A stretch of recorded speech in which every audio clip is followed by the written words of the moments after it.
here to inform you today about network and computer security threats because as these threats and attacks become more prevalent and more severe, it's important that everyone have a basic understanding of them. So I'm going to inform you about the threats that there are out there, the risks associated with those threats, some of the ways people are defending themselves against those threats, and also some recent attacks that have occurred that are really important and kind of show how real the issue is. So I'm going to start by just talking about the threats.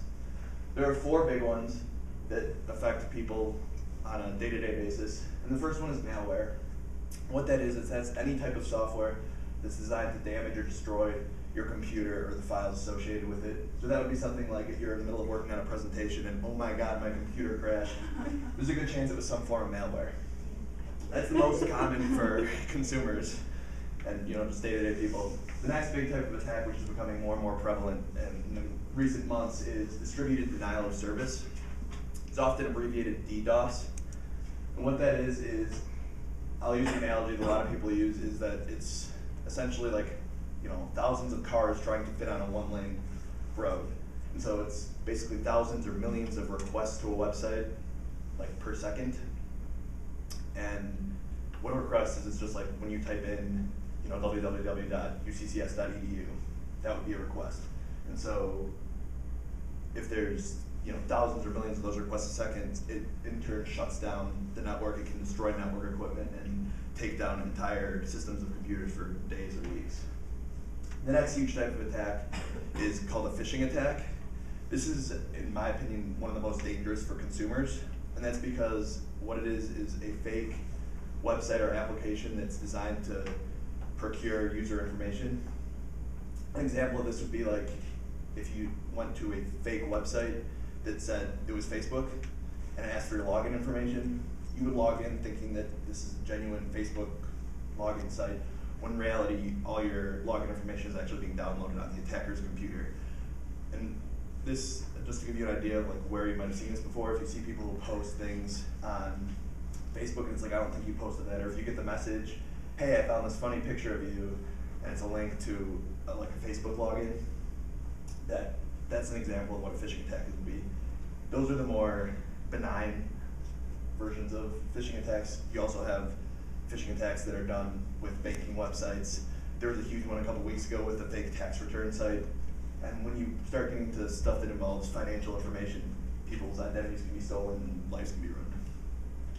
The final major type of threat is server decryption and data theft. That doesn't really affect people on an individual level, but it can affect you because what it is the attacker will find vulnerabilities in like a corporation or educational institution's computer systems and their servers. And so if you have personal information stored with your bank, like Chase or Wells Fargo, or if you have personal information with the UCCS financial aid system and that gets attacked and the data is stolen, someone out there can have all your financial information, your social security number, all that, and there have been instances where this information gets stolen. So I just want to give you kind of visualization here. In the last month, these are all the malware-based attacks that have been detected by Symantec, which is a company that makes Norton antivirus.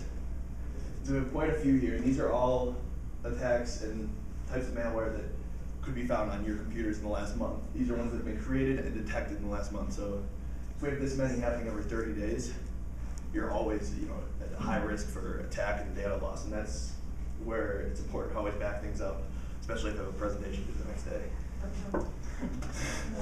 So then I'm going to talk a little bit about the risks associated with those, the threats and the attacks that can happen, because they're not just empty threats and they can cause real damage. The first one is multiple types of personal data loss. The more benign type of data loss is a malware that just destroys your computer, destroys your hard drive, deletes files, and while it's devastating at the time, really in the long run there's no damage being done to you. It's more just a malicious attack to ruin people's days.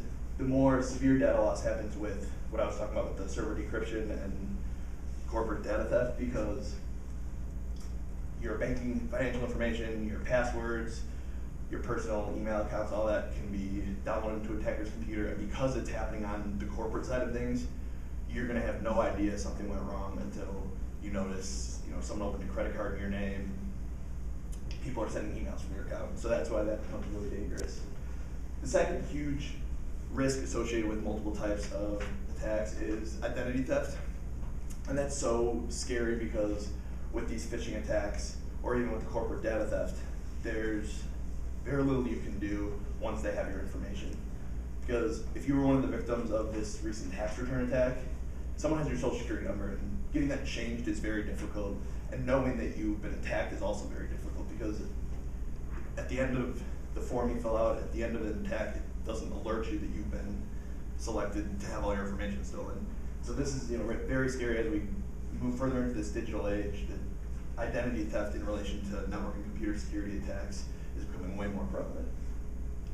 And the final major risk associated with these attacks is any type of integrated systems failure. And what integrated systems is just fancy speak for anything that has a computer in it. So a lot of projectors have some sort of computer in it. Your Wi-Fi routers have a computer in it. Xbox consoles, all of that are susceptible to malware attacks. And if they're infected, the system can just be destroyed, shut down. It seems benign, like, oh, you just have a broken Xbox, you just have a broken router. But if an institution, let's say UCCS, was attacked by a mass malware attack and all the routers were just destroyed, that's a lot of money to basically rebuild the entire Wi-Fi network, and it can put institutions and companies out of business, out of commission for a long time. And so that can be used as a precursor to more severe attacks, such as corporate data theft. So next I kind of want to talk about the ways people are defending themselves against these attacks, because it is possible to defend, and this is something that's happening more and more as the attacks become more prevalent. First one is extensive firewall and antivirus usage. Companies like Norton, or Symantec is actually the company that makes Norton, McAfee, they make great software that actually, like I showed you on the previous slide, with all the malware, they update their database every day. Last night when I made this PowerPoint, there was one that was just added at 9:38 p.m. So they're constantly working around the clock to protect you. And it's really important to have top of the line coverage, and as much as it's nice to have the free antivirus software, those get updated weeks after the paid versions. And it's really having that up to the minute security coverage is important, especially when you don't want to have mass data loss. You don't want to have your identity stolen into that, and it's important to have that type of coverage. Second major defense that people are doing is really watching their passwords, monitoring their account usage, access logs, things like that. And so people change their password maybe once every 30 days, and this kind of can help retroactively fix if you've been attacked by a phishing attack, because if they got your username and password, chances are they're not going to use them instantly. So if you're constantly changing your passwords, by the time you change your password again, the information they collected from you last month is useless. You also want to monitor your usage, and that means checking your outbox in your email, go to your sent folder every once in a while and just make sure that everything that has been sent was you sent it, you wanted to send it. That's the way to check and make sure there's been no unauthorized access. Another thing that's highly recommended is turning on something called two-step verification.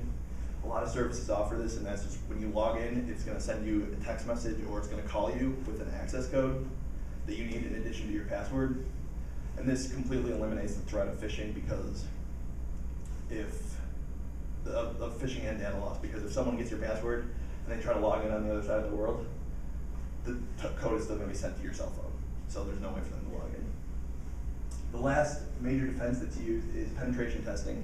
It's not typically used by people, like individuals. It's more typically used by corporations and institutions. It's just ethical hacking. What they do is they try to attack their own network, their own computer systems, find the vulnerabilities, and fix them before the hackers can. So I'm just going to talk about a few recent examples. First one is in South Korea. This happened last week. 3 major TV studios and 2 banks were taken offline for 3 days based on a massive malware attack. It's believed to have been the North Koreans, just based on the current tensions building in that area, and because they were able to determine that it would have been massive amounts of computer hardware needed to execute this attack. And while this is less common, the term cyber warfare is being turned around, because an attack such as this has the potential to take down, military defense systems, that's a lot of 3 TV studios, that's a major form of communication. So that is a real threat to people. Another attack I want to talk about happened here at UCCS a few weeks ago. You all received this email that says at 4:15 p.m. yesterday, UCCS was attacked and is still being currently attacked by what's called a distributed denial of service attack. We talked about that earlier. That attack took down our internet for about 3 days, on and off. And while we got really lucky that it was only our internet, attacks such as that and the fact that someone had the capability to do that could severely, damage our network, and they could have stolen information from financial aid or, anything they wanted if they would have continued to attack. And it's scary if that can happen to anyone. We're, a harmless institution that was attacked for seemingly no reason. So in conclusion, by discussing the many threats in the network and computer security world, and talking about the damage that they can cause, and the ways in which people are defending themselves, hopefully we can have a better understanding of these network and computer security threats and why they're so important to understand.